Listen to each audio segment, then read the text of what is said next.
నిజాంపేట మండల వ్యాప్తంగా భూభారతి రెవెన్యూ సంస్థలో 748 దరఖాస్తులు వచ్చాయని తహసీల్దార్ శ్రీనివాస్ తెలిపారు. ఈ మేరకు మండల కేంద్రంలోని రైతు వేదికలో భూభారతి రెవెన్యూ సంస్థను ప్రారంభించారు. ఈ సందర్భంగా ఆయన మాట్లాడుతూ, తెలంగాణ రాష్ట్ర ప్రభుత్వం ఎంతో ప్రతిష్టాత్మకంగా చేపట్టినటువంటి భూభారతి రెవెన్యూ సంస్థకు గ్రామాల్లో మంచి ఆదరణ వచ్చిందని, భూ సమస్యలపై అర్జీలు పెట్టుకున్న రైతుల సమస్యలను క్రమక్రమంగా వారి సమస్యలను పై అధికారులకు నివేదికలు పంపించి భూ సమస్యలు పరిష్కరించేందుకు కృషి చేస్తామన్నారు. ఈ కార్యక్రమంలో డిప్యూటీ తహసీల్దార్ రమేష్, ఆర్ఐలు Imad, Preethi, tahsildar senior assistant Ramesh, junior assistant Ramesh, కార్యదర్శి నర్సింహులు, కాంగ్రెస్ పార్టీ మండల అధ్యక్షులు వెల్దుర్తి వెంకటేష్ గౌడ్, వై వెంకటేశం, ఆపరేటర్లు రాజు, కరుణాకర్, కళ్యాణ్, శివ, నర్సింహులు, రాజలింగం తదితరులు పాల్గొన్నారు.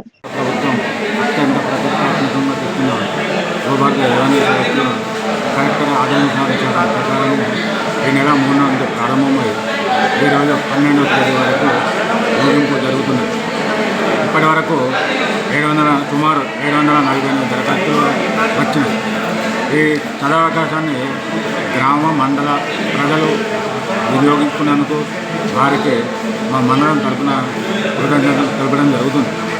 అదేవిధంగా ఈ వచ్చిన దరఖాస్తులను క్రమక్రమంగా క్రోడీకరించడం జరుగుతుంది.